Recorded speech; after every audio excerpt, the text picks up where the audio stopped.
संतानं नमो सीताणं नमो आयर्याणं नमो भुवच्छायाणं नमो लोहे सुवसावनं वन्दितु सबसिद्धि दुअममलं नवमं गणिपते ओछामि समयबाहुड मिनमो सुदकेवली गणितम्। आचार्य भगवान कुंदु कुंदु महामुनिराज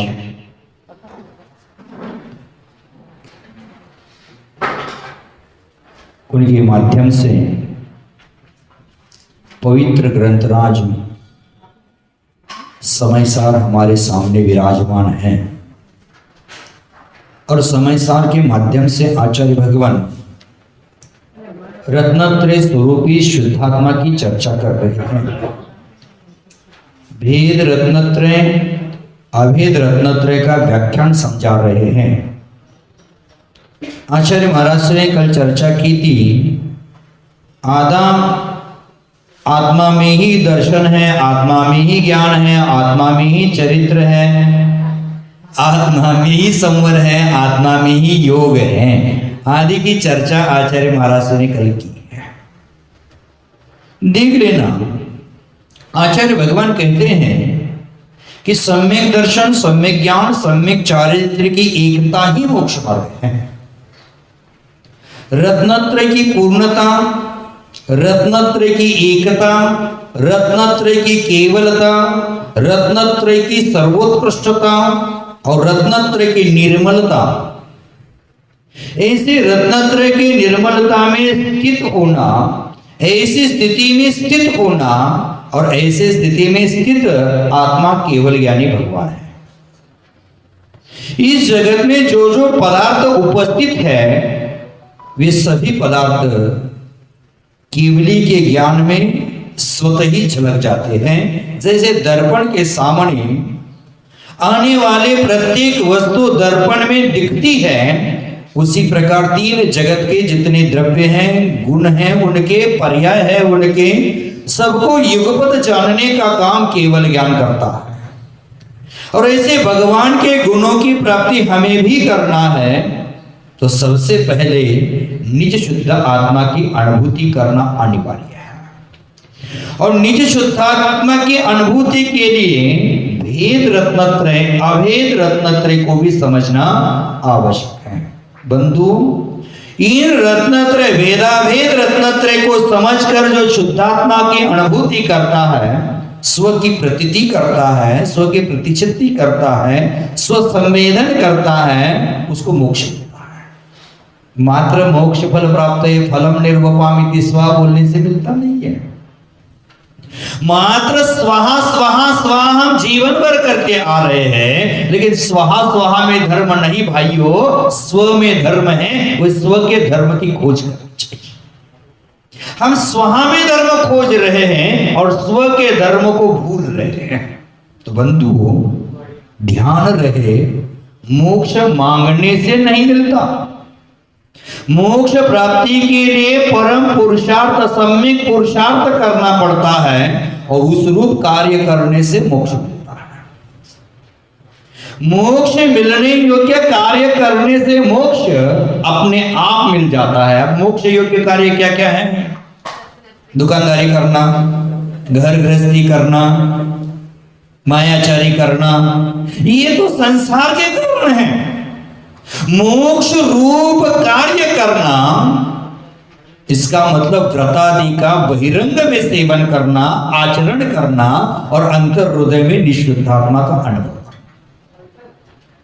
व्यवहार से भेद रत्नत्रय का पालन करना और निश्चय से अभेद रत्नत्रय की साधना करना, साधना के शिखर पर विराजमान होने से ही मोक्ष की प्राप्ति हो जाएगी। चाहे तीर्थंकर क्यों ना हो। प्रवचन सारजी में आचार्य भगवान कुंद कुंद देव कहते हैं, अगर भले तीर्थंकर क्यों ना हो, लेकिन वस्त्र में वो मोक्ष नहीं जाते, उनको भी मुनि दीक्षा लेना पड़ता है। शायद सम्यक दृष्टि तीर्थंकर प्रकृति के बंधक जीवों को भी वस्त्र से मोक्ष नहीं मिलता, उनको भी साधना के पद पर चलना पड़ता है और साधना के पद पर चलने के लिए अंतरंग बहिरंग परिग्रह का त्याग करना पड़ता है, तभी जाकर मोक्ष की प्राप्ति हो जाएगी। हमें मोक्ष योग्य कार्य करना पड़ेगा। कार्य तो हम जीवन भर करते रहे, एक चींटी भी कार्यरत होती है, दिन भर इधर उधर भागती रहती है, दौड़ती रहती है, एक सेकंड के लिए चुप नहीं रहती है। ध्यान देना, उस चींटी को, आपके आंगन में इधर उधर घूम रही चींटी को यहां से दिल्ली जाना है तो कितना दिन लगेगा? यहां से दिल्ली कितना है? 2000 किलोमीटर। 2000 किलोमीटर दिल्ली है, यहां से दिल्ली जाना है, जहां हिंदुस्तान का दिल रहता है, वहां पहुंचना है तो कितना समय लगेगा? देखो, दिल्ली तक जाने के लिए उसको बहुत समय लग सकता है, बयान माने पहुंच भी नहीं पाएगी, मर भी जाएगी बीच में। लेकिन वही दिल्ली, वही चींटी को दिल्ली जाना है, और मान लो हमारे मुन्ना भाई दिल्ली जा रहे हैं और उनके कपड़े पर चींटी चढ़ गई, फ्लाइट में बैठ गई तो कितना? 2 घंटे।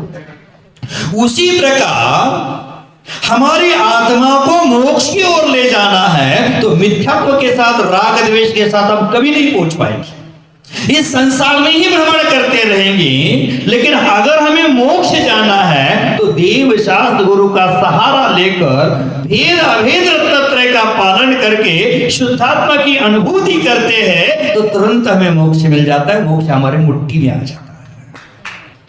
हमें देव शास्त्र गुरु का सहारा लेना पड़ेगा, भेद रत्नत्रय अभेद रत्नत्रय को जानना पड़ेगा और आत्मानुभूति करना पड़ेगा, तभी जाकर होगा। यह मोक्ष योग्य कार्य वो करना पड़ेगा। व्यवहार से व्रत पालन का लाभ क्या है? व्यवहार से व्रत पालन करने का लाभ क्या है?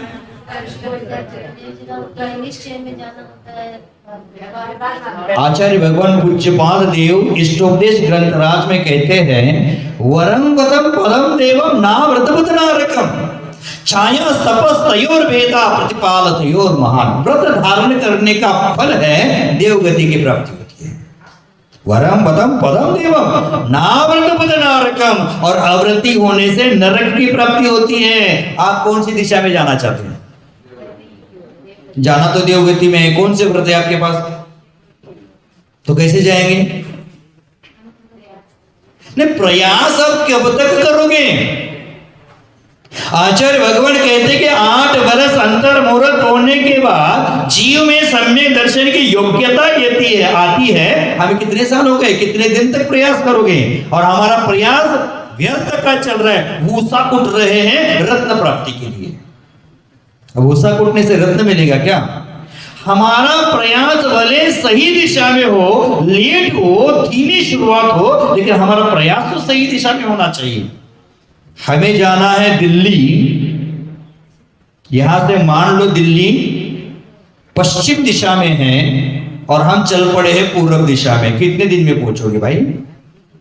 कभी नहीं पहुंचेंगे। उसी प्रकार पुरुषार्थ हमारा सही दिशा में होना चाहिए, और वही आचार्य महाराज कहते हैं कि मोक्ष योग्य कार्य करने से मोक्ष अपने आप मिल जाएगा, उसके लिए कुछ करना नहीं है, मात्र मोक्ष योग्य कार्य करना है। नारायण कृष्ण ने भी गीता में कहा है, कर्म करो, फल की इच्छा मत करो, फल अपने आप मिलेगा। हम कार्य करते रहना है, कर्म करते रहना है, फल अपने आप मिल जाएगा। तो कहते हैं मोक्ष की इच्छा मात्र से मोक्ष नहीं मिलता है, हमें अपने जीवन में निर्विकल्प होना है। और जब हम निर्विकल्प होकर शुद्धात्मा का अनुभव करते हैं तो देख लेना मोक्ष कैसे नहीं मिलता, अपने आप मिल जाएगा। ध्यान रहे, संसार का मार्ग है वो मोह है, और मोक्ष का मार्ग संसार से उदासीन होना है। जो संसार शरीर भोगों के प्रति उदासीन होता है वही मोक्ष मार्ग है। हम संसार देह के प्रति अभी तक उदासीन नहीं हुए, भोगाकांक्षा के प्रति उदासीन नहीं हुए, तो हम कैसे मोक्ष मार्गी बनेंगे? बाह्य पदार्थों का विकल्प करना दुख है, और विकल्प रहित होना, विकल्प से रहित होना सुख है। जिस दिन हमारे विकल्प समाप्त हो जाएंगे उसी दिन हमारे आत्मा का कल्याण हो जाएगा। यदि विकल्प ही करने हैं तो निर्विकल्प होने का विकल्प करो। ध्यान से सुनना, क्या कहा मैंने? अगर विकल्प ही करना है तो निर्विकल्प होने का पुरुषार्थ करो, विकल्प करो। अगर इच्छा ही करनी है तो इच्छा मिट जाने की इच्छा करो अथवा इच्छा मिटाने की इच्छा करो। ऐसा करने से आत्मा को परमानंद आ जाएगा और परमानंद की ओर जाने का मार्ग उसको प्राप्त हो जाएगा। आत्म सिद्धि का परम उपाय आचार्य महाराज आज के काव्य में बताएंगे, आज की गाथा में बताएंगे।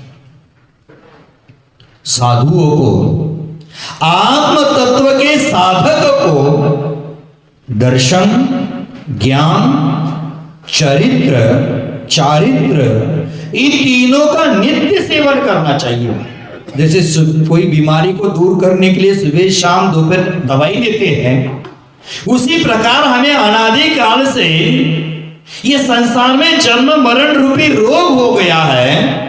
इस रोग को नष्ट करने के लिए तीन दवाई दे रहे, दर्शन, ज्ञान और चारित्र की। इसका ही हमें सेवन करना चाहिए। भले व्यवहार दृष्टि से ये तीन हैं, लेकिन निश्चय से इन्हें एक आत्मा ही समझना चाहिए। व्यवहार से देखते तो देवशास्त्र, गुरु का श्रद्धान, तत्वों का श्रद्धान, पदार्थों का श्रद्धान आदि हो जाएगा, उन्हीं का ज्ञान करना हो जाएगा और उनकी प्राप्ति हेतु चारित्र हो जाएगा, 28 मूल गुण आदि हो जाएगा। ये व्यवहार से है, लेकिन निश्चय से ये सब आत्मा ही है। जीवो चरित्र दंसन नान ठिदो तम ही समयम जाओ। उसी गाथा में स्पष्टीकरण दिया था, जीव का स्वभाव ही दर्शन, ज्ञान, चारित्र है और उसमें हमें स्थित होना है। वही निश्चय रत्नत्र है, वही अभेद रत्नत्र है। उसी की आराधना, उसी की उपासना, उसी की साधना हमें करना और उसी के रास्ते चलना है। साधना और साधन कितना फर्क है? एक डंडी मात्रा का फर्क है। मोक्ष मार्ग में साधना आवश्यक, साधन ना। आचार्य महाराज हाइको लिखते, 17 अक्षर होते इसमें। मोक्ष मार्ग में साधना आवश्यक, साधन ना। साधन आवश्यक नहीं है, लेकिन हम किसके पीछे लगे हैं? साधन के पीछे लगे हैं। साधना का अवलंबन अपने जीवन में ले नहीं पा रहे। एक डंडी साधना की हट जाती है तो साधन बन जाता है और वह साधन के प्रति मूर्छा, मोह हमें संसार में अनंत काल तक दुख देता है। और साधन को एक डंडी लगा दिया जाए, वह साधना बन जाती है और साधना आत्मा की आराधना हमें आत्म उत्कर्ष करा करके सिद्ध शिला पर जाकर विराजित कर देती है और वह शाश्वत सुख का कारण बनती है। आपको साधना करने की साधन कहां कर लेना है? करनी है कब? अभी हम आधा को ही अदरक बोलेंगे तो कब तक आधा को अदरक बोलते रहोगे भाई? अब आधा को आत्मा तो बोलो। साधना और साधना के शिखर पर पहुंचने वाले साधक, साधुजन, यही अभेद रत्नत्रय की हमेशा साधना करते हैं, उपासना करते हैं, उसी का सेवन करते हैं, तभी जाकर उनको शाश्वत सुख की ओर कदम बढ़ाने का अवसर मिलता है। जिस भाव से यह आत्म साधक साधना करता है उसके लिए ये व्यवहार रत्नत्रय साधन बन जाते हैं और निश्चय रत्नत्रय साध्य बन जाता है, ध्येय बन जाता है। तो निज आत्मा की उपासना करने का एक ही उपाय है, ज्ञानमय भावना के पहले साध्य साधक का भेद समझना है। पश्चात यह भेद बुद्धि से विलीन हो जाता है और मात्र ज्ञाता दृष्टा आत्मा रह जाता है। यही तो रत्नत्रय की सिद्धि है। आत्मा का चैतन्य गुण पर पदार्थों से भिन्न है। आत्मा का स्वभाव केवल ज्ञाता दृष्टा है और केवल ज्ञान की दृष्टि से ही परखा जाता है। आत्मा के मुक्त होने का उपाय दर्शन ज्ञान चारित्र है और दर्शन ज्ञान चारित्र की प्राप्ति है। अतः इन तीनों की हमें नित्य उपासना करनी चाहिए। आत्मा दर्शन में है, ज्ञान में है, चारित्र में है, उसकी आराधना करनी चाहिए। वही आचार्य भगवान इस काव्य में कह रहे हैं, इस गाथा में कहने जा रहे हैं। कल कहा था आराखो मज्जना ने आत्मा में ही ज्ञान, आत्मा में ही दर्शन, आत्मा ही चारित्र, आत्मा में ही प्रत्याख्यान और आत्मा में ही योग है, संवर है आदि बता। आज आगे चर्चा को बढ़ाते हुए कह रहे हैं उत्थानी का देख लेना। तद यथा प्रथम गातायाम पूर्वार्धेन भेद रत्नत्रय भावनाम उत्तरार्धेन च अभेद रत्नत्रय भावनाम कथयति। आगे क्या कहेंगे? पूर्वार्ध सूत्र की जो पहली लाइन है, गाथा की पहली लाइन है, उसमें भेद रत्नत्रय की भावना कहेंगे और उत्तरार्ध में अभेद रत्नत्रय की भावना कहेंगे। भेद रत्नत्रय, अभेद रत्नत्रय दोनों की चर्चा इस गाथा में आचार्य महाराज करने वाले। गाथा नंबर 19 क्या कहते हैं देख लेना, उच्चारण करेंगे। दंसन दंसन दंसन नान नान चरितानि चरितानि चरितानि दंसन नान चरितानि सेविदव्वानि सेविदव्वानि साहुना साहुना नित्यम नित्यम नित्यम दंसन नान चरितानि साहु सेविदव्वानि साहुना नित्यम।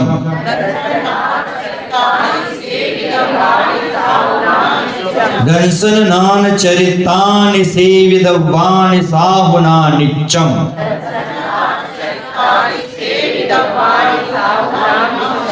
तानि तानि पुन पुन पुन नान जान जान जान तिन्निवि तिन्निवि तिन्निवि अप्पानम अप्पानम चेव चेव निश्चयदो निश्चयदो निश्चयदो तानि पुनजान तिन्निवि अप्पानम चेव निश्चयदो तानि पुनजान तिन्निवि अप्पानम चेव निश्चयदो। धनसन नान चरितानि सेविदव्वानि साहुना नित्यं तानि पुनजान तिन्निवि अप्पानं चैव निश्चयदो।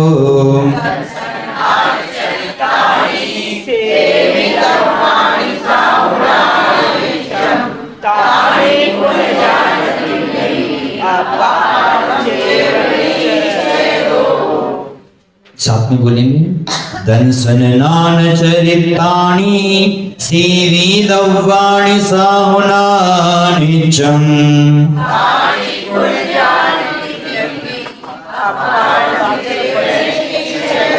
देखो कितनी सुंदर बात कही है इसमें।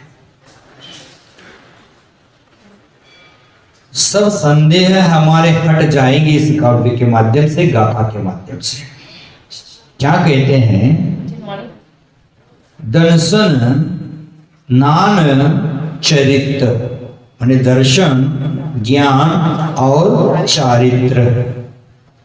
सेविदव्वानि दर्शन, ज्ञान, चारित्र का सेवन करना चाहिए। कब करना चाहिए? नित्यम माने नित्य, हमेशा। किसको करना चाहिए? साहुनाम साधुओं को हमेशा दर्शन, ज्ञान, चारित्र का सेवन करना चाहिए। भेद रत्नत्रय का सेवन करना चाहिए। प्रारंभिक अवस्था में दर्शन, ज्ञान, चारित्र का सेवन करना चाहिए। तानि पुन जान तिन्वी, पुनः वह तीनों ही जान। कौन से तीन? दर्शन, ज्ञान, चारित्र। अपानम च एव, आत्मा ही है। निश्चय दो, निश्चय नहीं से। क्या कहा? प्रारंभिक अवस्था में साधक को भेद रत्नत्रय रूप दर्शन, ज्ञान, चारित्र का सेवन करना चाहिए, लेकिन उसमें अटक कर संसार में भटकना नहीं है। अटक मटक वही करेगा तो संसार में भटक जाएगा। प्रारंभिक अवस्था में वो काम करना है। जैसे छोटा बच्चा होता है, जब चलता नहीं है, अभी चलना नहीं आता, तो उसको क्या देते हो? वो उंगली पकड़कर नहीं है कि 3 व्हील वाला चक्का देते थे ना, वॉकर बोलते हैं। मराठी में पांगुड़ गाड़ा बोलते हैं। पांगुड़ माने पंगु को चलाने के लिए गाड़ी दी जाती है, वो पंगु गाड़ा बोलते हैं, पांगुड़ गाड़ा बोलते हैं। वो देते, वो चलाते, उसको लेकर चलाते। कब तक? जब तक चलना नहीं आता तब तक। अब चलना आ रहा है, 60 साल का हो गया है और फिर वो गाड़ी लेकर चल रहा है, तो क्या बोलेंगे? उसी प्रकार साधक अभी इस मोक्ष मार्ग में चलने के लिए ठीक नहीं हुए हैं, तब तक व्यवहार रत्नत्र रूपी पांगुड़ गाड़ा लेकर चलो, वॉकर लेकर चलो। लेकिन अब तो चलने लायक बन गया है, तो आचार्य कहते हो गाड़ी छोड़ दो। अब निश्चय नहीं को जानो, निश्चय नहीं को पहचानो, शुद्ध द्रव्यार्थिक नहीं को देखो, और वही आत्मा में ही दर्शन, आत्मा में ही ज्ञान और आत्मा में ही। अब कितने दिन तक गाड़ी लेकर चलोगे? बंधुओं, जब गाड़ी लेकर चलता है आदमी, थोड़ा चलना सीखता है, भीड़ भाड़ में जाता है, और भीड़ भाड़ में जाने के बाद वहां कहीं गुम ना जाए, इसलिए क्या करता है? मम्मी का, पापा का उंगली पकड़कर चलता है। उंगली पकड़कर चलता है, और उंगली पकड़कर चलते चलते कभी उंगली भी छूट जाए तो बच्चा रोना शुरू कर देते कि माँ गुम हो गई, माँ गुम हो गई, पापा गुम हो गए। माँ गुम, पापा गुम नहीं है, स्वयं गुम हुआ है। स्वयं गुम हो गया है क्योंकि उन्होंने रत्नत्रय की आराधना छोड़ दी है। दीक्षा लेने का लक्ष्य था राग द्वेष से बचना। दीक्षा लेने का लक्ष्य था शुद्धोपयोग में प्रवेश करना। लेकिन दीक्षा लेने के बाद भाई उलझोने में उलझा रहा, स्वयं मोक्ष मार्ग से भटक गया और कहने लगा मोक्ष मार्ग हमें भटका रहा। मम्मी पापा से स्वयं की उंगली छूट गई है, स्वयं ने छोड़ दी है, और कहता है मम्मी पापा को। बंधुओं, इस मोक्ष मार्ग में चलने के लिए गुरुओं की उंगली पकड़कर चलना आवश्यक होता है। आज वर्तमान में एक अपेक्षा में दुखी हूं, क्योंकि मेरे गुरु जी की समाधि हो गई और मेरे हाथ से गुरु जी की उंगली छूट गई। इस मोक्ष मार्ग में चलने के लिए गुरुओं का साथ हमेशा होना जरूरी है। ये निर्ग्रंथों का मार्ग है। इस निर्ग्रंथों के मार्ग में मार्गदर्शक देने वाले इस संसार के मेले में कहीं गुम न जाए, इसलिए गुरुओं का हाथ आवश्यक होना आवश्यक है। हमारे जीवन में शरीर स्वस्थता के लिए हमने फैमिली डॉक्टर बनाया। महीना, 6 महीना, साल में एक बार उसके पास जाकर पूरी बॉडी चेकअप करवाते हैं, उसी की सलाह लेते हैं। फैमिली डॉक्टर बनाया शरीर के लिए। बंधुओं, हमें मोक्ष मार्ग पर चलना है तो फैमिली डॉक्टर के साथ साथ फैमिली गुरु भी बनाओ। 4-6 महीना में एक बार उस गुरु से मिलन करो और हमें मोक्ष मार्ग में पुनः स्थित करो। हमारा फैमिली डॉक्टर है। फैमिली गुरु किस किस का है? फैमिली गुरु के पास जाना चाहिए, साल भर में उनसे मिलना चाहिए, मार्गदर्शन लेना चाहिए कि मुझे महाराज आगे बढ़ना है, हमें क्या करना चाहिए। श्रद्धा के गुरु तो 3 कम 9 करोड़ मुनिराज होना चाहिए, लेकिन एक हमारा आस्था का गुरु भी जीवन में होना चाहिए। तो मैं आज दुखी इसलिए हूं कि मेरे गुरुजी की समाधि हो गई। मेरे हाथ में जो उनकी उंगली थी वो उंगली छूट गई और मैं मोक्ष मार्ग में भटकने की स्थिति आ गई। लेकिन मैं भटका नहीं, उसको स्थित करने के लिए मुझे समय सार कारणभूत बना। समय सार के माध्यम से मैं उस रास्ते पर चलने का प्रयास कर रहा हूं। एक दुख है, गुरु की उंगली छूट गई। गुरु की उंगली छूटने जैसा जगत में दूसरा दुखदायी कोई नहीं है। लाखों करोड़ों की संपत्ति लूट जाए, कोई दुख नहीं है, लेकिन गुरु के हाथ छूट जाता है, गुरु का उंगली छूट जाता है, तो वो सबसे बड़ा दुख का काम होता है। एक दुख मुझे है कि गुरु की उंगली छूट गई, लेकिन आज कलकत्ता में एक बात का आनंद भी जरूर है। एक दुख गुरु की उंगली मेरे हाथ से छूट गई, इसका दुख है, और दूसरा आनंद इस बात का है कि गुरु ने जो उंगली से मार्ग दिखाया था, उस मोक्ष मार्ग पर मैं चल रहा हूं, उसका आनंद भी मुझे है। तो मोक्ष मार्ग पर चलने के लिए प्रारंभिक अवस्था में भेद रत्नत्रय का आधार लेना पड़ेगा, और जब हम समझ जाते हैं, चलने लायक बन जाते हैं, तो अभेद रत्नत्रय के माध्यम से शुद्धात्मा की अनुभूति करना। बंधु, उस शुद्धात्मा की अनुभूति हमें करना है, कैसे आएगी? मात्र समय सार सुनने से, समय सार को कंठस्थ करने से।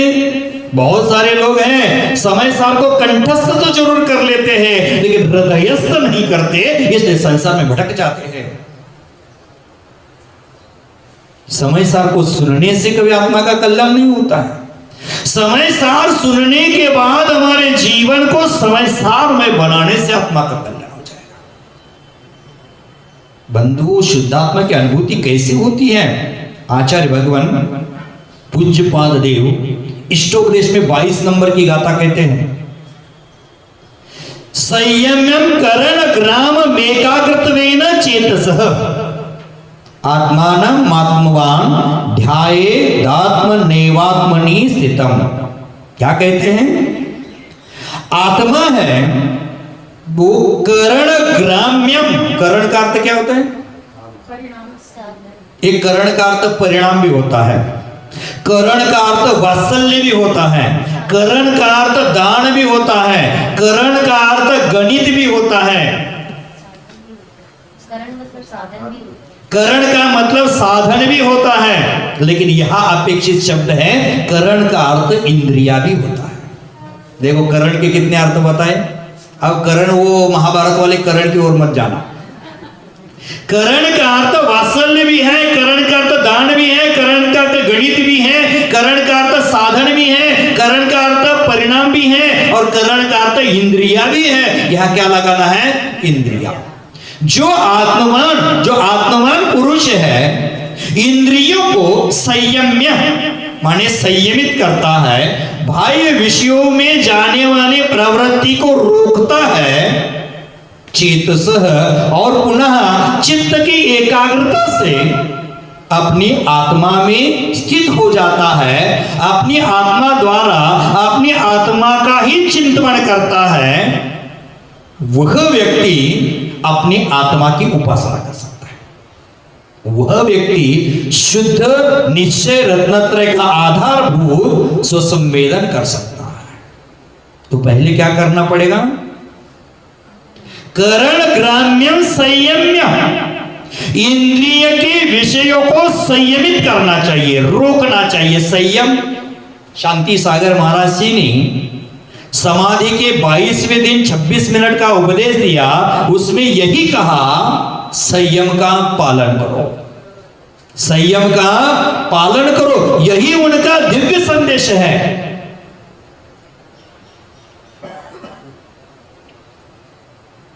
संयम का पालन करो। अब संयम का पालन तो करना है, कैसे करना है? संयम क्या है? संयम एक युद्ध है स्वयं के विरुद्ध। स्वयं के विरुद्ध युद्ध करना सीखो। बहिरंग के युद्ध तो हमने बहुत कर लिए। भारत पाकिस्तान के युद्ध हो गए, चाइना के साथ युद्ध हो गए, अब कहां यूक्रेन में युद्ध चल रहे थे। रामायण का युद्ध देखा, महाभारत का युद्ध देखा, पहला महायुद्ध देखा, दूसरा महायुद्ध देखा, बहुत सारे युद्ध देखे, लेकिन स्वयं के विरुद्ध कभी हमने युद्ध ही नहीं किया। हम मनमानी करते हैं, हमारा मन जहां भाग रहा है वहां हमारी इंद्रियां दौड़ा रहे हैं और उसी के विषय में उलझे हुए हैं। तो आचार्य भगवान उन इंद्रिय विषयों से सुलझने का मार्ग बताते हैं। देखो जैसा धागा होता है ना, धागा ऐसे फैला हुआ है और उसको इकट्ठा कर लेते तो उलझ जाता है, और धागा उलझा हुआ खोलना मुश्किल है, मुश्किल है, असंभव नहीं। मुश्किल जरूर है, कठिन जरूर है, लेकिन असंभव नहीं। वो कठिन है, वो खींचकर छोड़ने का प्रयास करता है तो क्या हो जाएगा, गांठ और कठिन बन जाएगी और धागा उलझ जाएगा। उसी प्रकार हम विषयों का भोग करके मोक्ष की प्राप्ति करना चाह रहे हैं तो हम पुनः संसार में उलझ रहे हैं। उस संसार से बाहर निकलने का मार्ग ही नहीं मिल रहा है, और जब मिला तब विषयों में फंस गया। जैसे मान लो एक बड़ा हॉल है और हॉल बड़ा है, हॉल से बाहर निकलने के लिए एक ही दरवाजा है। उस हॉल में पूरा अंधकार है, और अंधकार, पूरा अंधकार माने अमावस्या से भी घना अंधकार। उस हॉल से बाहर निकलना है, क्या करेंगे हम, एक ही दरवाजा है, दिखना है बिल्कुल, तो क्या कर दिए, दीवार को पकड़ लिए और दीवार को पकड़ कर चलने लगे। बहुत समय गया, बहुत समय बीता, और जब दरवाजे के बिल्कुल किनारे आ गया और पीठ में खुजली हो गई। क्या हो गई, पीठ में खुजली हो गई। खुजाने के लिए दीवार का हाथ हटा दिया, पीठ की खुजली कर दी, लेकिन खुजली करते समय पैर रुकना चाहिए था, पैर रुका नहीं, पैर 2 कदम आगे बढ़ गए और दरवाजा छूट गया। पुनः दीवार को टच कर दिया, पुनः दरवाजे के किनारे आ गया, और दरवाजे के किनारे पुनः आ गया तो ठोकर लग गई, और ठोकर लगने से हाथ छूटा, पुनः 4 कदम आगे, पुनः। उसी प्रकार हमारे जीवन की भी दशा है। इस संसार रूपी अंधकार में हॉल से बाहर निकल पर मोक्ष जाने के लिए मनुष्य पर्याय मिली, उत्तम जैन कुल मिला, सम्यक दर्शन के योग्य हमारी परिणति बन गई, देव शास्त्र गुरु का सानिध्य मिला, समय सार जैसे महान ग्रंथ का अध्ययन करने का सौभाग्य मिला। लेकिन इस मनुष्य पर्याय में आकर भी विषय वासना की खुजली आ गई। मिथ्यात्व के पत्थर को हम ठोकरे खाकर, अज्ञान के पत्थर को ठोकरे खाकर वही गिर रहे, उठने का मार्ग नहीं मिल रहा है। तो बंधु, उस विषय वासना की खुजली है, उस पर ध्यान मत देना। आचार्य भगवान कहते हैं, आत्मवान आत्मग्राम्यम संयम चेतसः चित्त। चेतस का मतलब चित्त, एकाग्रत्वेन, चित्त की एकाग्रता करो। हमारे मन की एकाग्रता होती है क्या? माला फेरने बैठते तो माला फेरे हाथों में, जीवा फिरे दांतों में, और मनवा फिरे बाजार में।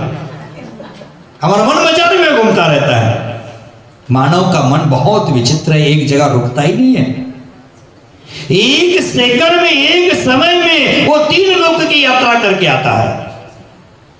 आज यहां बैठे यूक्रेन का विषय निकल गया तो हमारा मन कहां गए? जो हमारा आत्मा जितना भोग नहीं करता उससे कहीं अधिक गुना भोग उपभोग हमारा मन करता है, हमारी इंद्रियां करती है। एक सेकंड में कहां कहां भागता है वह मन, कितना विचित्र है, भागता रहता है। तो आचार्य भगवान कहते हैं, सबसे पहले मन एकाग्र करो। एक व्यक्ति, एक साधक थे, उनके मन में भाव आए बाटी खाना, दाल बाटी, राजस्थानी फेमस दाल बाटी खाने का मन हो गया। तो उन्होंने जुगाड़ कर लिया, मार्केट से जाकर जो जो सामग्री उसको लगना है इकट्ठा कर लिया, सब सामग्री इकट्ठा कर लिया, बाटी बनाने के लिए प्रयास कर दिया। बहुत प्रयास के बाद उनको बाटी बनाने आ गया, बाटी बन गई, सेका, बाटी को सुंदर सुंदर बनाया। कौन सी बाटी अच्छी होती है? गैस के आग पर सेकी हुई कि गोईठा के अंगार में सेकी हुई? वाह वाह, गोईठा के अंगार में सीखी हुई। लेकिन देख लेना, इस संसार में सुख की खोज करना माने गोईठे में घी सुखाने जैसा है। क्यों प्रयास व्यर्थ का कर रहे हैं? गोईठे में घूस सिखाने का मूर्ख प्रयास, उसी प्रकार इस संसार में सुख की कल्पना करना मूर्ख प्रयास है। तो गोईठे में उन्होंने बाटी भी सेक दी, सुंदर सुंदर बनाई, थाल में सजा दी। अब क्या करेगा? अब खाएगा। साधक का ये विचार नहीं। उन्होंने क्या कर दिया, रास्ते में बच्चे खेल रहे थे, बुला दिया, अरे बच्चे उधर आओ, बच्चे उधर आओ, और एक एक बाटी सबके हाथ में पकड़ दिया, खाओ खाओ। सबने बाटी खा ली। ध्यान से सुन रहे ना सुभाष जी, बाटी उसने सब बच्चों ने खा ली। अब साधकों को क्या मिला? कुछ नहीं, उनके पास बाटी नहीं बची। तब जाकर किसी ने, सुभाष जी ने पूछा, भैया जी आपने इतना प्रयास करके बाटी बनाई, मैं देख रहा हूं आपको बन नहीं रही थी, इतना प्रयास करके आपने बना ली, और बच्चों में बाटी आपने क्यों नहीं खाई? तो बोलने ने बोला, बांटने का आनंद नहीं देखा उन्होंने बोला, मैं मेरे मन को संयमित करना चाहता था, मन की इच्छा को रोकना चाहता था। मैंने मन माफिक सब बना दिया और खाने का समय आ गया तो पूरा बांट दिया। मन को इच्छा थी और मन की इच्छा को रोकता है वही साधक है। इसलिए कहते हैं मन एकाग्रत्वेन, मन चित्त की एकाग्रता से ही अपने आत्मा में स्थिर होकर अपने आत्मा के द्वारा अपने आत्मा का ही चिंतन करता है। इस बात को तो शुद्धात्मा का अनुभव होने में आपको कोई रोक नहीं सकता। इष्टोपदेश में आचार्य भगवंतों ने 51 गाथाएं रखी है, लेकिन 51 गाथाएं हमारे जीवन को परिवर्तित करने वाली है। 22 नंबर की गाथा में चर्चा आचार्य महाराज ने कर दी, उसका पद्यानुवाद आचार्य भगवान विद्यासागर महाराज ने किया, बहुत सुंदर किया होगी। चपल स्वभावी सब इंद्रिया, इनको संयत प्रथम करो, मनोयोग से मन माना, मन को विमंत्रित तुरंत करो, अपने में स्थित हो अपने को, अपनेपन से आप तथा, ध्याओ अपने आप भला, फिर ताप मिटे संताप व्यथा। कितनी सुंदर कल्पना आचार्य महाराज जी की भी है। चपल स्वभावी सभी इंद्रिया, इसको संयत प्रथम करो। पहले क्या करना है? संयमित करना है। पहले इंद्रिय संयम, पुनः प्राणी संयम। पहले इंद्रिय संयम तो रखो। खाने का मन कर रहा है, चखने का मन कर रहा है, हम क्या करें? खा रहे चख रहे। कल दो शाम को एक छोटा बच्चा आया था, 2.5 साल का, 3 साल का उम्र होगा, बोल रहा था, बहुत बोल रहा था। चर्चा चल रही थी, किसी ने पूछा आज क्या क्या खाया है तूने? तो बोला कुछ नहीं खाया, भुक्कड़ हूं। छोटा बच्चा 2.5-3 साल का, मैं भुक्कड़ हूं, कुछ नहीं खाया। तो बोले अरे उसका पापा था, दादा था, बोले नहीं खाया। क्या क्या खाया बताओ? तो आज कुछ नहीं खाया, कुछ नहीं खाया। तो बाद में पूरा प्रयास करने के बाद आलू पराठे खाए। बोला बच्चों से दोस्ती करना अच्छा होता है, माँ बाप का पोल पूरा खोल देता है। क्या बोला? आलू पराठा खा लिया। मैंने बोला मुझे टच मत करो, आलू पराठा खाया ना, मुझे टच मत करो। तो क्या करते, मैं इधर देख रहा था, तो अब क्या करोगे? टच कर दिया और बोलते अब क्या करोगे? मैंने छोटा बच्चा इतना खुल गया, अब क्या करोगे? तो बोले आलू पराठा नहीं खाने। तो उसका दादा उसका समझा रहता, महाराज जी से नियम का कि कल आलू पराठा नहीं खाएंगे, कल आलू एक दिन नहीं खाएंगे। तो बोलते महाराज दादाजी ने बोला आलू नहीं खाएंगे, बोलो मैं कल आलू खाऊंगा। क्या बच्चा बोलता है? कल मैं आलू खाऊंगा। इंद्रिया वो मांग कर रही, इंद्रिया वो डिमांड कर रही है उसकी, और बच्चा है, उस बच्चा का दोष बिल्कुल नहीं, दोष माँ बाप का है, घर के गार्जियन लोगों का है। अगर घर में आलू प्याज आता ही नहीं तो वह कहां से खाता? वो कहां से खाता? गलती किसकी है? और बाद में महाराज जी के पास आते, महाराज जी मेरे बेटे को समझाओ, वो है मेरी बात ही नहीं सुनता है। जब सुनता था उस समय तूने उसको सुनाया नहीं। तो पहले क्या करो? संयत करो अपने इंद्रिया को। मनोयोग से मन माना मन, देखो मनोयोग से मन माना मन को भी मंत्रित तुरंत करो, माने उसको भी क्या करो? संयत करो। अपने में स्थित हो अपने को, अपने से आप तथा, ध्याओ अपने आप भला फिर ताप मिटे संताप व्यथा। ये पाप ताप संताप और व्यथा सब मिट जाएंगे अपने आप को ध्यान से, अपने आप को पहचानने से, अपने आप में लीन होने से, अपने आप की आराधना करने से, अपने आप की साधना करने से, अभेद रत्नत्र में स्थित होने से संपूर्ण ताप संताप मिट जाने वाला है। आचार्य भगवान कहते हैं आत्म तत्व है, जब ऐसा विश्वास हो चुका और मैं सुख प्राप्त कर सकता हूं, मैं अजर अमर बन सकता हूं, तो फिर क्या करना चाहिए? ऐसी शंका का समाधान आचार्य भगवंतों ने दिया, संयम्य करण ग्राम्य। पहले संयमित करो इंद्रियों को, और इंद्रियों को संयमित करो। इसका मतलब क्या है? बाहर की ओर विषय कषायों की ओर हमारी जो इंद्रियां दौड़ रही है उसको संयमित बनाना। इंद्रियों को संयमित करने का अर्थ यह नहीं बाहर से आंख को बंद कर लेना, बाहर से नाक को सिकुड़ लेना, मुंह को बंद कर लेना, कान में उंगली फंसा देना। ये इंद्रियों को संयमित करना नहीं है। इंद्रियां जो बाहर दौड़ रही है, विषयों की ओर आकर्षित हो रही है, उसको पहले क्या करो? संयमित करना। इच्छाओं को नियंत्रित करने का नाम है संयम, इसी का नाम है साधना। और साधना के बिना भी कोई आत्म तत्व तक नहीं पहुंच पाता। हमने ये समय सार पढ़ लिया, आत्म तत्व तक पहुंचोगे क्या? क्या करना पड़ेगा? करण ग्राम्यम संयम्य, माने इंद्रियों को संयमित करना पड़ेगा। और संयमित करना तो क्या है?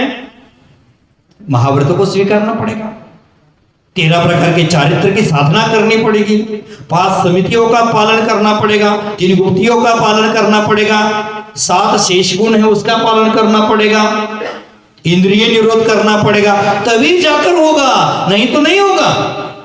इसलिए समय सार का एक शब्द आज का गजब का है। क्या आचार्य भगवंतों ने कहा है?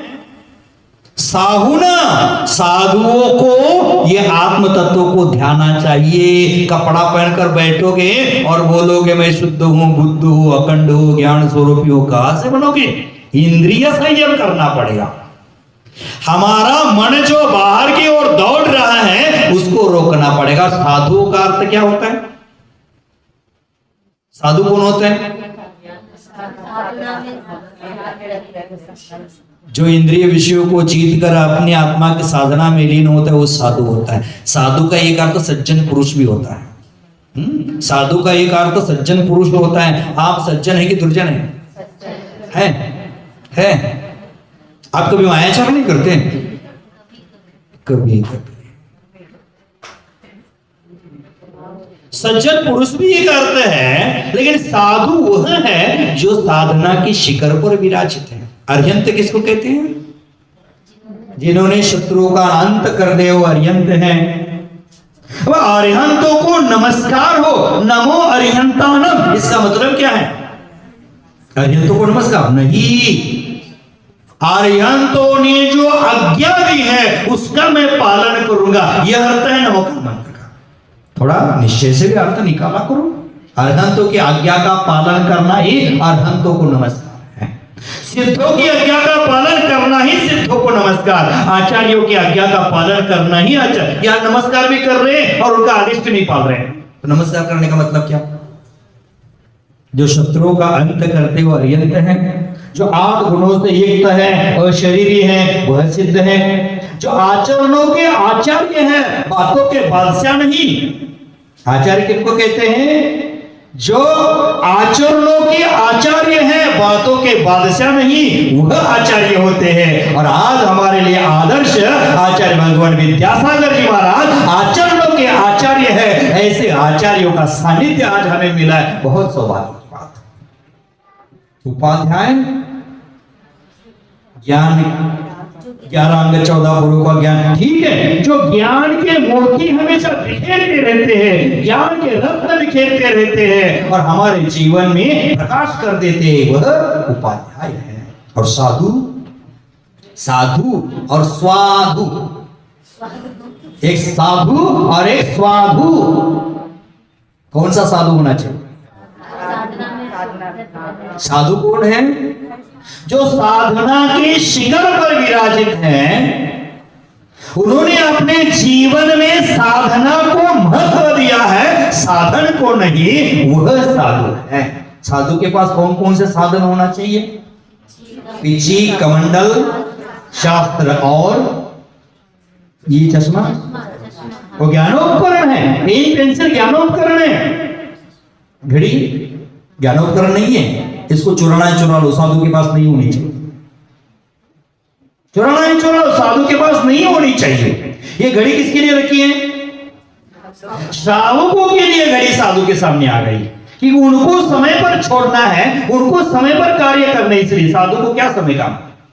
आचार्य भगवान विद्यासागर महाराज जी बोलते हैं, आजकल के साधु क्या करते हैं, सामयिक बैठने के पहले से घड़ी रख कर बैठते हैं। जो घड़ी देखकर सामयिक करता है, उसकी सामयिक ही नहीं होती है। क्या कहते हैं? जो घड़ी देखकर सामयिक करता है, उसको उसकी सामयिक नहीं होती। बार बार घड़ी देखेगा तो आत्म तत्व का चिंतन कब करेगा? स्वभाव की ओर कब आकर्षित होगा? नहीं हो पाएगा। इसलिए साधुओं को सेवन करनी योग्य है। आत्म तत्व के भेदाभेद आराधना है, वो साधुओं को कहा गया है। साधुओं के अनेक अर्थ हैं। साधु, ऋषि, यति, मुनि, अनगार, अनेक है। अनेक में से एक को खोजता है, अनेक में से एक खोजता है, वो अभेद रत्नत्रय का साधक है। तो आचार्य भगवंतों ने भर्तृहरि को संबोधन देते हुए शुभचंद्र आचार्य जी ज्ञानार्णव ग्रंथ में कहते हैं, कभी ज्ञानार्णव ग्रंथ पढ़े हैं आप? बहुत सुंदर ध्यान का विषय उसमें मिलेगा आपको। आचार्य श्री, कहीं भी जब अपन अंदर में जाते हैं तो ध्यान से जाते हैं, तो ध्यान के बिना तो मजबूती नहीं आती ना सोच में। तो ध्यान तो करने के लिए कहा है। ज्ञान ध्यान तपो रक्त साधु तपस्वी स प्रशस्ते। ज्ञान ध्यान ही तो लक्ष्य है हमारा। लेकिन ध्यान जो आज ध्यान केंद्र बनकर सामुदायिक रूप से होता है, वो नहीं, अकेले में धरने करना है। अकेले में जब हम मन मने ध्यान सिखा रहे आपको, शुद्धोहम बुद्धोहम, जानो पहचानो अनुभव करो, तो आपका ध्यान आत्मा की ओर है कि मेरी शब्दों की ओर है? अगर मेरी शब्दों की ओर है तो आपका ध्यान स्व में है कि पर में है? तो उसको ध्यान कैसे कहेंगे? कैसे होता है ये अनुभव स्वयं करो ना, स्वयं चिंतन करो। मैं ज्ञान स्वरूप हूं, स्थिर हो जाओ।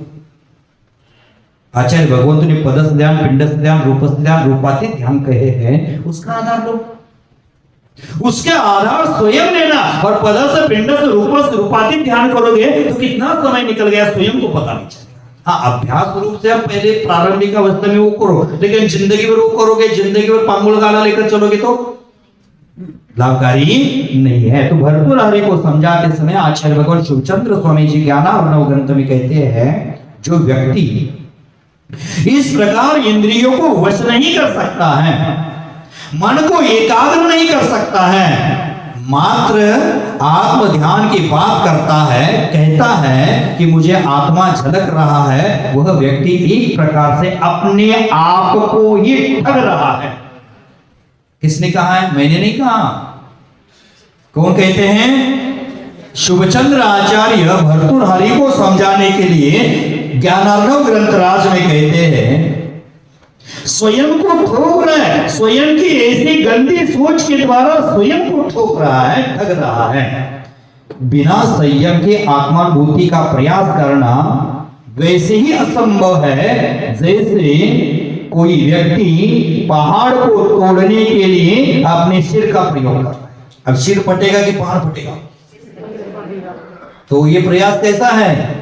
मुझे बिना इंद्रियों को संयमित करते हुए आत्मानुभव हो रहा है। इसका मतलब यह प्रयास सिर से पहाड़ को तोड़ने जैसा है। इसने कहा मैं बिना आधार की कोई भाषा नहीं बोलता हूं, मनगढ़ंत चर्चा नहीं करता हूं। इसने कहा, शुभचंद्र आचार्य जी ने कहा।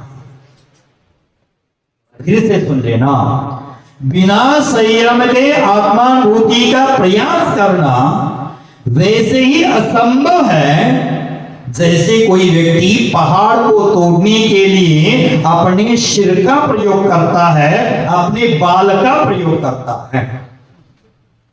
आप स्वयं सोचिए, पहाड़ टूटेगा कि सिर टूटेगा? तो लाभ को लाभ हो गया कि अलाभ हो गया? सिर टूटेगा हमारा। उसी प्रकार ध्यान करना कि जो व्यक्ति मात्र बाह्य साधना के और ऊपरी साधना करके आत्म ध्यान करने का बहाना करता है, समझ लेना वो स्वयं को स्वयं के द्वारा धोखा दे रहा है।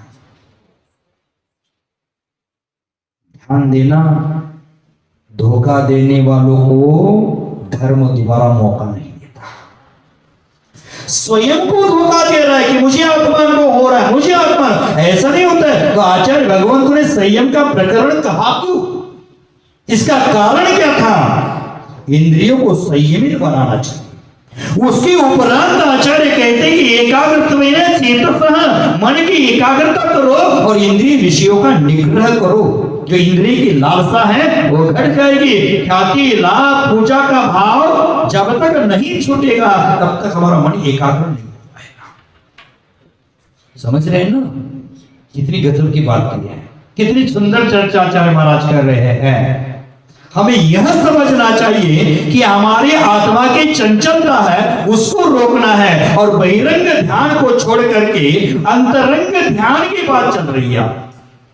मात्र बहिरंग साधना करने से मुक्ति नहीं मिलेगी। बहिरंग साधना के साथ साथ अंतरंग साधना करनी पड़ेगी और अंतरंग साधना करेंगे तभी आत्म की सिद्धि संभव है।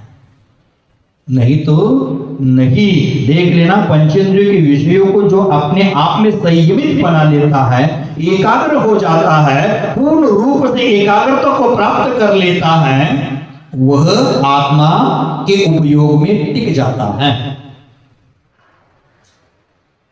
हमारा मन नहीं टिकेगा तो रस भी नहीं आएगा, आनंद भी नहीं आएगा, क्योंकि उस समय मन हमारा कहीं अन्यत्र भागता है। जैसे कहा ना मैंने, मन की एकाग्रता करना है। मैंने आप सुई आपके पास है, देखिए ना सुई। आज के लोगों को सुई देखना भी बहुत गजब की बात है, क्योंकि मिलता ही नहीं कहीं देखने। सुई है, सुई में धागा पिरोना है। इधर टीवी लगाया है और धागा पिरो रहे हैं। प्रीति बहन वो संभव है? इधर टीवी देख रहे हैं और धागा पिरोने का काम कर रहे, संभव है? नहीं। इधर सहेली से बात कर रहे हैं और धागा पिरो रहे, संभव है? इधर किसी को सुन रहे हैं और धागा पिरो रहे हैं। क्या करना पड़ेगा? एकाग्रता। किसकी किसकी एकाग्रता? मात्र मन की नहीं, वचन की भी एकाग्रता है। वचन को भी रोकना है, काय को भी रोकना है, तब जाकर उसमें हम धागा पिरो सकते हैं। उसी प्रकार आत्मा का अनुभव करने के लिए मन, वचन, काय की एकाग्रता होनी चाहिए, और वह एकाग्रता इंद्रिय विषयों को रोकने से आती है। जब तक हम इंद्रिय विषयों को रोकेंगे नहीं, तब मन, वचन, काय की एकाग्रता नहीं होगी, और मन, वचन, काय की एकाग्रता जब तक नहीं, तब तक शुद्धात्मा का अनुभव निकाल भी नहीं। ये अकाट्य सत्य है। एक बार हम सोचे तो मट्टी से तेल निकाल सकते हैं, सिर से पहाड़ तोड़ सकते हैं, आकाश पुष्पों की माला, खरगोश के पीठ के बाल निकाल करके उसमें आकाश पुष्प पिरो करके, सॉरी खरगोश नहीं, कछुआ, कछुए की पीठ पर बाल नहीं होते, कछुए के पीठ के बाल निकाल करके आकाश के फूल ला करके उसमें माला पिरो करके खरगोश के सिंग में डाल करके बांझड़ी स्त्री के बच्चों को खिलाने जैसा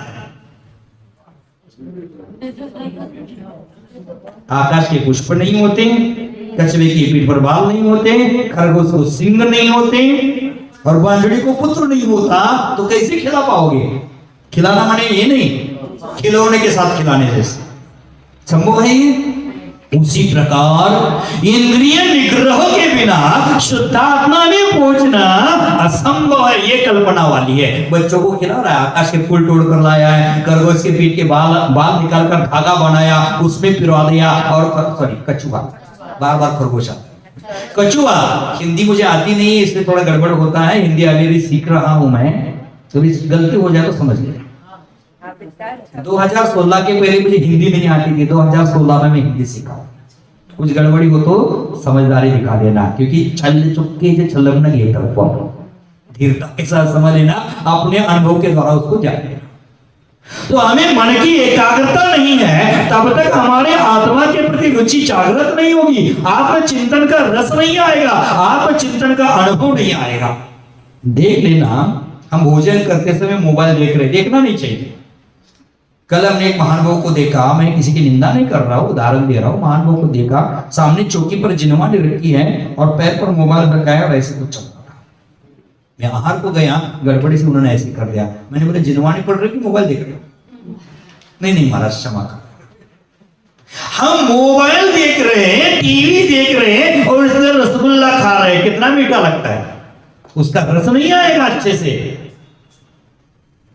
उसी प्रकार रसस्वाद रसगुल्ले का नहीं आता, वैसे ही आत्मा का चिंतन का समय है और मन है बाह्य इंद्रिय के विषयों में जा रहा है, तो आत्मानुभूति का रस नहीं आएगा। आत्मानुभव का रस लेना है तो इंद्रियों को बाहर के विषय से रोकना पड़ेगा, तभी तो अनुभव आएगा। और यहाँ क्या कहा, साहुना नित्यम, साधुओं के द्वारा ये हमेशा सेवन करने योग्य है। क्या सेवन करने योग्य है? दंसन नान चरितानी सेवी दप्पानी साहुना नित्यम। साधु को माने इंद्रिय का निग्रह जिन्होंने किया है, इंद्रिय विषयों को जिन्होंने रोक लिया है, अपने जीवन को संयमित बना लिया है, उसी के द्वारा सेवन करते। अगर छोटा बच्चा है 1 महीने का 2 महीने का और उसको हमने रबड़ी खिला दी, क्या होगा? बच्चा पाएगा? पेट खराब हो जाएगा। उसी प्रकार इंद्रिय निग्रह के बिना, इंद्रिय विषयों को रोके बिना अगर आत्मानुभव करने का प्रयास करोगे भाई, तो अपच हो जाएगा। हो गया है कहीं कभी महानुभवों को, इसलिए गड़बड़ जगत में आज दिख रही है। तो आचार्य भगवान कहते हैं कि साहुना नित्यम, साधु को सेवन करने योग्य व्यवहार से, प्रारंभिक अवस्था से भेद रत्नत्रय और निश्चय में पहुंचने के बाद अभेद रत्नत्रय आत्मा में ही दर्शन ज्ञान चारित्र इसका अनुभव करना। टीका हल्की सी है, छोटी सी है, देख लेते हैं। समझ रहे ना, समझ रहे ना? हमको ऐसा देखने से लगता है कि सब समझदार में बन गए हैं, सब समझदार बन गए, लेकिन कैसे बन गए? 3 प्रकार के श्रोता होते हैं। अब टीका को छोड़कर फिर बताता हूँ आगे। आपको जाना है, हड़बड़ी है, मुझे पता है, फिर भी बताता हूँ। ये आया है दिमाग में तो देना चाहिए, उसको रोकने से क्या हो जाएगा? फट जाएगा। उदाहरण 3 प्रकार के शिष्य होते हैं। एक पत्थर की तरह शिष्य होता है, एक मट्टी की तरह शिष्य होता है और एक पानी में जमी काई की तरह शिष्य। जो पत्थर की तरह शिष्य होता है, बरसात के दिनों में ऊपर से भीगता है लेकिन अंदर से सूखा रहता है। बरसात के दिनों में मट्टी है, ऊपर अंदर से भीग जाती है, लेकिन थोड़ी धूप आ जाए तो इतनी कठिन हो जाती है, वो कड़ी इतनी हो जाती है तो खुरपा क्या बोलते हैं, खोदने के लिए कुदाली, फावड़ा आदि से खोदने से भी खुदती नहीं है। और काई होती है, पानी में तैयार होती है और पानी के साथ बह रही है। अब 3 प्रकार के शिष्य, आप इसमें से कौन से हैं? काई की तरह, पत्थर की तरह कि मिट्टी की तरह? मट्टी होती है, काई होते हैं। साधु के सानिध्य में आने वाले भक्तगण भी कहीं होते हैं पत्थर की तरह, पूरे भीग जाते हैं, पूरे भीग जाते हैं, समय सामने दिखा देते हैं, लेकिन अंदर से सूखे के सूखे। अंदर कुछ भाव नहीं है, बहिरंग से सुंदर है, बहिरंग से अच्छा लग रहा है। मट्टी की तरह अंदर से भी भीग जाते हैं, अंदर से भी उसका आनंद आता है, बाहर से आनंद आता है। और साधु संत निकल जाते हैं, बरसात निकल जाती है तो ये मट्टी इतनी कठिन बन जाती है, कुदाली से भी खुदती है। साधु के सानिध्य में रहकर अंदर बाहर से भीग जाते हैं और साधु निकलने के बाद पुनः मंदिर ही छोड़ देते हैं, धर्म ही छोड़ देते हैं। ये होते हैं शिष्य मट्टी की तरह, काई की तरह शिष्य होते हैं। वह गुरु के सानिध्य में आकर ही उनमें सम्यक दर्शन की ज्योति प्रज्वलित होती है, रत्नत्रय की महिमा पता चल जाती है। और रत्नत्रय की महिमा पता चल गई और साधु जब विहार करते हैं तो साधुओं के साथ दीक्षा लेकर विहार करते हैं। अब बताओ कौन से शिष्य है? अब काई की तरह है, मट्टी की तरह है, गाय की तरह है, नंबर दे देना आपका। मैंने तो मेरा दिया है 08 46 36 25 28, आप भी अपना दे देना। एक गाय की तरह साधु के साथ जाना पसंद कर देते हैं, समय सार सुन करके समय सार जीवन बनाने का प्रयास करते हो, गाय की तरह होते हैं। आपको देखकर तो लगता इस सभा में है गाय की तरह, लेकिन सभा से बाहर गए तो मट्टी की तरह, और घर में गए तो पत्थर की तरह। यही हाल है ना हमारा, कि सही बोला कि गलत बोला? आप बताओ, भविष्य देखने के लिए, हमारा भवितव्य देखने के लिए, भाग्य देखने के लिए किसी ज्योतिषाचार्य के पास क्यों जाते हो? आप ही अपना भविष्य जान रहे हैं, तो ज्योतिषाचार्य के पास जाकर हमारा जीवन क्यों बर्बाद करें? तो ध्यान देना, समय हो गया है। फिर भी दर्शन नान चरित्राणि सेवी दब्बानी साहुना निच्चम, सम्यक दर्शन ज्ञान चारित्राणि सेवितव्यानि साधुना व्यवहार नयन नित्यम सर्वकालम। शब्द क्या है?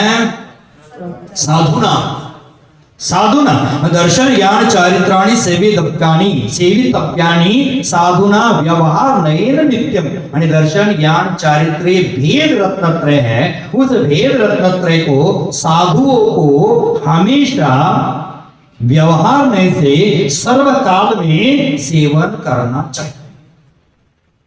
अब आपके पास कौन सा रत्नत्रय है? दर्शन, ज्ञान और चारित्र। आपके पास चरित्र और चारित्र में भेद जाना है ना, चरित्र नहीं बोलना, चारित्र बोलना। चरित्र होता है किसी विशेष व्यक्ति की जीवनी, उसको कहते हैं चरित्र, और चारित्र आचरण के विषय में। चरित्र नहीं बोलना है, लिखा जाएगा चरित्र प्राकृत में, लेकिन अर्थ करते समय चरित्र चारित्र का इतना भेद है। तो आपके पास कौन सा है इसमें से? दर्शन दर्शन है, जैसे कहा आगम ग्रंथों में है, उसी प्रकार प्रयास करो, पुरुषार्थ करो रे चेतन पावन बन जाएगा जीवन। पुरुषार्थ करो रे चेतन पावन बन जाएगा जीवन। दुख दर्द ये भरा ये जीवन बन जाएगा सब। हमारे जीवन को सावन बनना है तो पुरुषार्थ कभी नहीं छोड़ना। तो दर्शन ज्ञान हमारे पास हो सकता है, लेकिन चारित्र चतुर्थ गुणस्थान आदि आप में कौन सा है?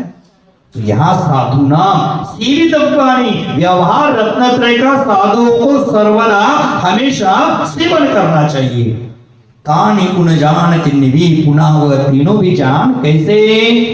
तानि पुनः जानी त्रिन्यापि, ये तीनों ही पुनः जान। अप्पानम च एव, आत्मानम च एव, शुद्धात्मानम च एव। ये दर्शन ज्ञान चरित्र के बाहर नहीं है। कहाँ है? मुझको कहाँ ढूंढे रे बंदे, मैं तो तेरे पास में। ना काशी ना मथुरा ना काबे कैलाश रे, मैं काबे कैलाश मक्का मदीना में नहीं, कहा हूं मैं? मक्का गया, मदीना गया, बनकर आया हाजी। आदत गई ना इल्लत गई, पाजी का पाजी। क्या मतलब है भाई उसका?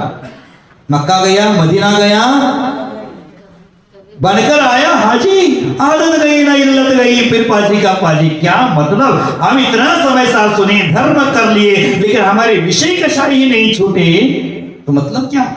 तो यहाँ कहते हैं ये त्रिन्यापि शुद्धात्मानम इव निश्चयतः, निश्चय दो, निश्चयतः शुद्ध निश्चयतः, मैंने शुद्ध निश्चय ने तीनों कहा है, आत्मा नहीं है। अत्र अयम अर्थ पंचेंद्रिय विषय क्रोध कषायादि रहित निर्विकल्प समाधि मध्य सम्यक दर्शन ज्ञान चारित्रम अस्ति इति। देखो कितना सुंदर कहा, कितना सुंदर कहा। जिनको ऐसे ही कह रहे हैं, शब्द रूप समय को जान करके कहते ही मैंने अर्थ रूप समय को जान लिया, उनको कहते हैं कैसे शुद्धात्मा का अनुभव होगा?